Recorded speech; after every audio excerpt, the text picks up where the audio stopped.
Puji Tuhan, selamat pagi anak-anak yang ada di rumah. Bagaimana kabarnya pagi hari ini? Tante berharap kita semuanya dalam keadaan sehat. Amin. Puji Tuhan, kita akan memulaikan ibadah sekolah minggu kita. Mari anak-anak semua ambil sikapnya yang baik ketika kita datang memuji dan berdoa kepada Tuhan. Kita akan mengangkat satu pujian kita sebelum berdoa. Bapa, ku datang padamu, naikkan ucapan syukur. Kita mau nyanyi lagu ini buat Tuhan.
Bapa, ku datang padamu, naikkan ucapan syukur.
Berdoa, kita akan memulaikan ibadah kita pagi hari ini dalam doa.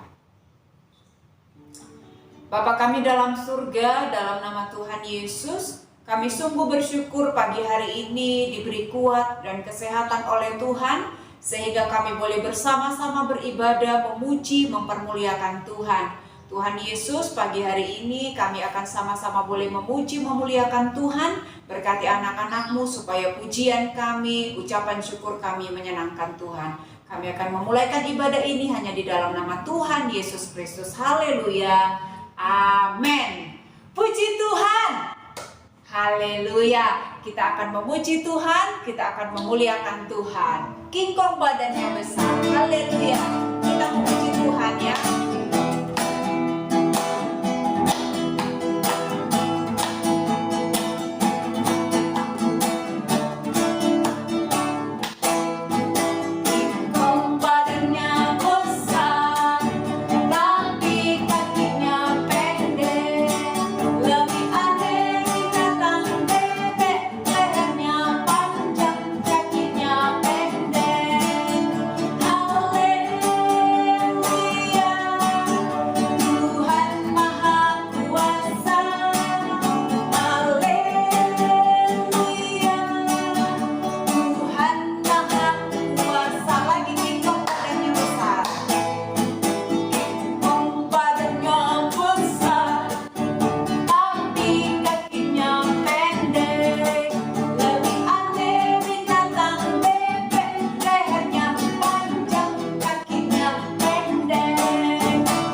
Tuhan, kita sudah bernyanyi buat Tuhan. Saatnya kita akan memberi persembahan kepada Tuhan. Anak-anak yang memberikan persembahannya baik lewat orang tuanya yang dikirim ke gereja.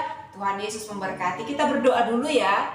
Ambil sikapnya berdoa. Tuhan Yesus, sebentar kami akan memberikan persembahan sebagai ucapan syukur kami. Tolong kami agar kami memberi dengan sukacita karena berkat kami berasal dari Tuhan. Kami memberi dengan bersyukur dalam nama Tuhan Yesus Kristus. Haleluya. Amin. Kita mengangkat pujian kita. Aku anak raja, engkau anak raja.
Persembahan kita semua. Saatnya kita akan mendengarkan cerita firman Tuhan.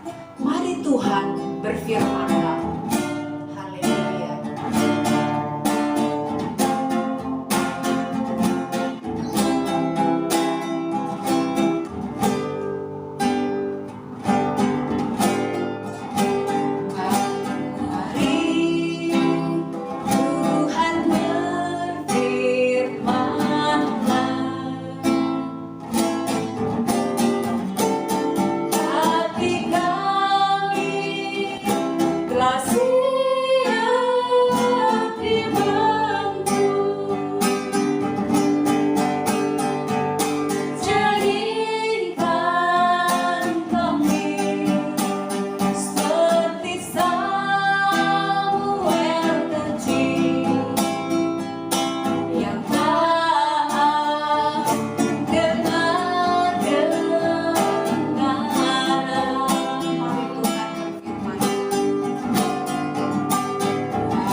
Pada saat pagi hari ini kami sudah memuji memuliakan Tuhan, bernyanyi kepada Tuhan.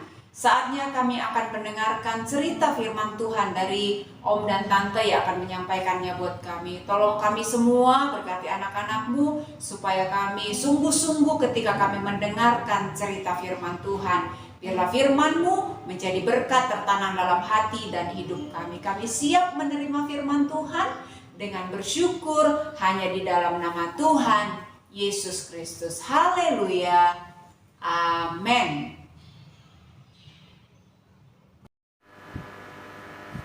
Shalom, selamat pagi anak-anak. Selamat hari Minggu, selamat beribadah.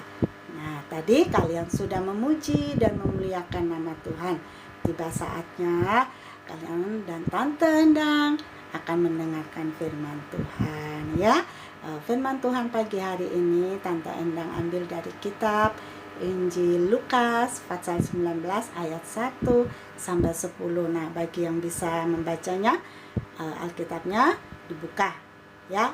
Kalian bisa membaca cerita ini ya. Nah, anak-anak, cerita ini mengkisahkan seseorang yang sangat rindu bertemu dengan Tuhan Yesus ya. Bapak ini tinggal di kota Yeriko. Dia bekerja sebagai kepala pajak ya. Dia sangat rindu bertemu Tuhan Yesus karena selama ini dia mendengar kabar, mendengar berita-berita ya, bahwa Tuhan Yesus itu luar biasa. Tuhan Yesus itu hebat ya.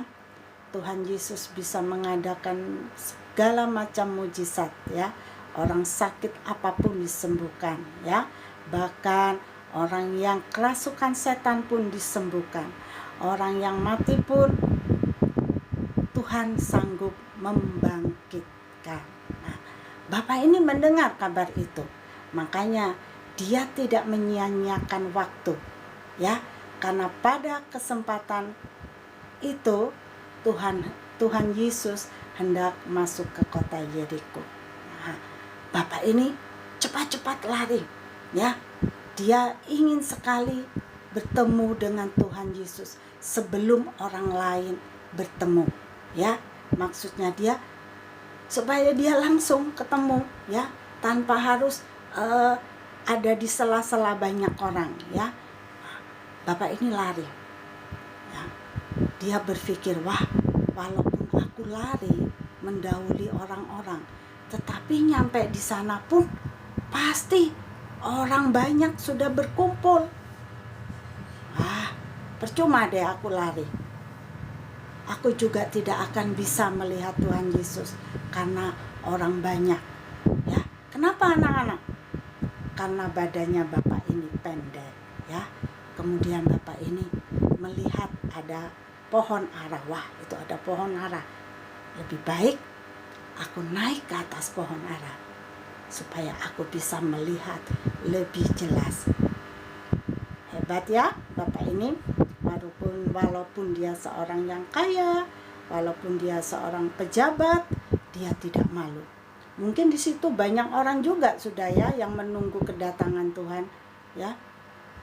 Dilihat, wah, ngapain sih Bapak itu naik ke atas pohon ya. Tapi dia tidak peduli. Karena bagi dia bertemu Tuhan Yesus itulah yang paling penting. Nah, benar anak-anak. Begitu Tuhan Yesus melintasi kota itu dan melintasi jalan yang dimana pohon ara itu tumbuh, pohon ara itu berdiri, dan di situ Sakius ada di atas pohon. Nah, disitulah Tuhan Yesus berhenti, tepat di bawah pohon ara, di mana Sakius berada di atasnya. Ya, Tuhan Yesus selalu menengadah. Sakius, turunlah. Hari ini aku hendak menumpang ke rumahmu. Wow, senang sekali Bapak Sakius ini ya. Dia cepat-cepat turun. Tuhan Yesus, terima kasih ya. Bahkan mungkin Bapak Sakius saking senangnya dia menyembah Tuhan Yesus ya. Mungkin dia sujud sampai ke tanah ya. Dia sangat senang karena dia tidak menyangka kalau Tuhan Yesus mau mampir ke rumahnya. Kenapa anak-anak?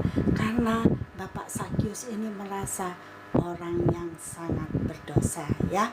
Nah, sewaktu Tuhan Yesus pergi ke rumah Bapak Sakius, wah, orang-orang di sekitarnya itu bersungut-sungut ya. Bahkan ada yang ngomel, Tuhan Yesus itu nggak tahu siapa sih Bapak Sakius itu. Loh, Tuhan Yesus kok mau makan-makan bersama dengan orang yang berdosa? Ya, begitulah orang banyak menilai ya, bahwa Bapak Sakius itu orang yang berdosa. Padahal yang berdosa itu siapa? Apakah hanya Bapak Sakius? Tidak. yang berdosa kita semua, ya. Orang-orang yang hadir pada saat itu semuanya berdosa, ya. Tetapi Bapak Sakius justru dia merasa orang yang berdosa, maka dia mau datang kepada Tuhan. Dia menerima kedatangan Tuhan di rumahnya dengan penuh sukacita, ya. Bahkan dari pertemuannya dengan Tuhan Yesus ada pertobatan, ya. Bapak Sakius bertobat, berubah dia, ya. Di situ dia mengatakan, Tuhan, mulai hari ini aku akan memberikan sebagian kekayaanku kepada orang banyak, kepada orang miskin. Wow, luar biasa, ya. Yang luar biasa Tuhan Yesus bisa merubah hati Sakius, ya. Karena apa? Karena Tuhan Yesus mengasihi Sakius walaupun Sakius orang yang berdosa, ya. Tuhan, hari ini sebagian dari hartaku akan kuberikan kepada orang-orang miskin. Bahkan sekiranya ada yang aku peras, akan aku kembalikan 4 kali lipat. Luar biasa, ya. Pertobatan dari Bapak Sakius inilah yang membuat Tuhan Yesus kagum, ya. Bapak Sakius benar-benar bertobat setelah dia bertemu dengan Tuhan Yesus. Anak-anak, ya, Tuhan Yesus datang ke dunia ini untuk menyelamatkan orang-orang yang berdosa, ya. Bukti nyata dari Tuhan Yesus mengasihi orang yang berdosa itu apa? Ya, Tuhan Yesus rela mengorbankan dirinya, mengorbankan nyawanya, mati di kayu salib. Untuk siapa? Untuk Tante Endang, untuk anak-anak sekalian, untuk semua orang di muka bumi ini, ya. Semua orang, ya. Tuhan Yesus rela mati di kayu salib untuk menebus dosa-dosa kita semua. Nah, anak-anak, mari kita belajar, ya.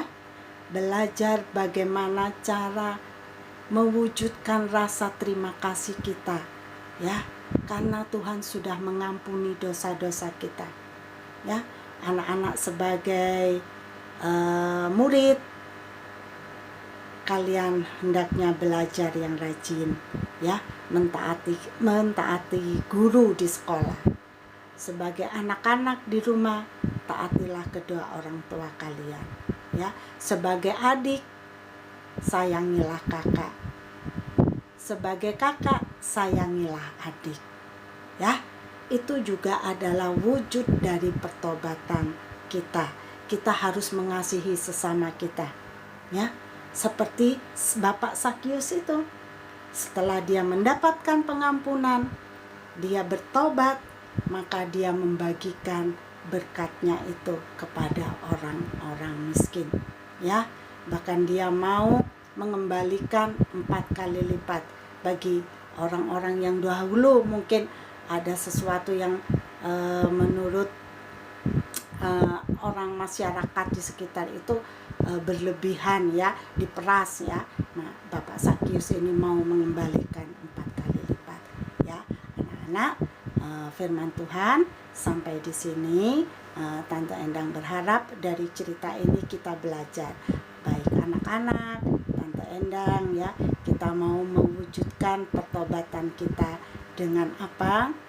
Dengan mencintai sesama kita, ya, dengan rajin belajar, rajin bekerja, ya, dengan mentaati orang tua, mentaati guru, ya. Nah, setia beribadah, ya, rajin berdoa, rajin membaca Alkitab. Nah, itu adalah wujud dari pertobatan kita, ya.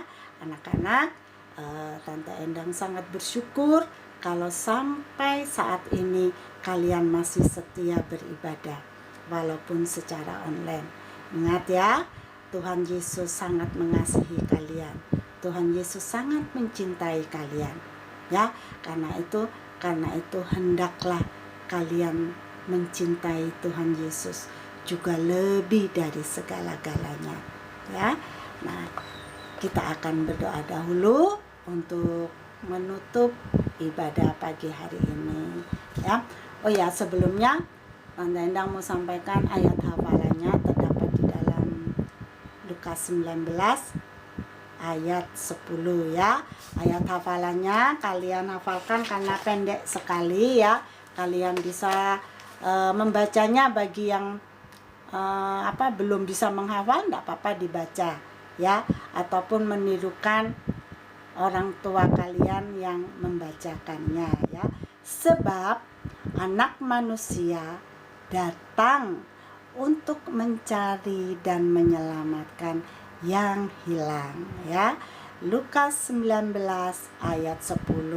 Sebab Anak Manusia datang untuk mencari dan menyelamatkan yang hilang ya. Kita bersyukur karena Tuhan sudah memilih kita, memanggil kita ya, menyelamatkan kita. Kita akan berdoa ya. Semua lipat tangan, sikap yang baik, sikap berdoa menghormati Tuhan. Bapa di dalam surga, Bapa di dalam nama Tuhan Yesus Kristus, kami bersyukur Tuhan pagi hari ini kami boleh mendengarkan firman-Mu, di mana Tuhan mengajarkan kepada kami untuk kami sungguh-sungguh di dalam mengiring Tuhan. Bahkan melalui firman Tuhan kami boleh mengerti Tuhan bagaimana cinta Tuhan yang besar bagi kami. Tuhan sudah menebus dosa-dosa kami. Tuhan sudah mengampuni segala dosa-dosa kami. Karena itu kami mau belajar ya Tuhan, untuk menjadi anak-anak Tuhan yang taat kepada Tuhan. Kami mau belajar melakukan firman-Mu, agar Tuhan kami menjadi anak-anak yang menyenangkan hati Tuhan Yesus. Terima kasih Tuhan, kami sudah beribadah pagi hari ini. Berkati kedua orang tua kami Tuhan, berkati keluarga kami, berkati guru, om dan tante di sekolah minggu. Tuhan berkati semuanya. Terima kasih Tuhan. Kami akan mengakhiri ibadah pagi hari ini dengan ucapan syukur di dalam nama Tuhan Yesus Kristus. Haleluya. Amin. Shalom, selamat pagi. Tuhan Yesus memberkati.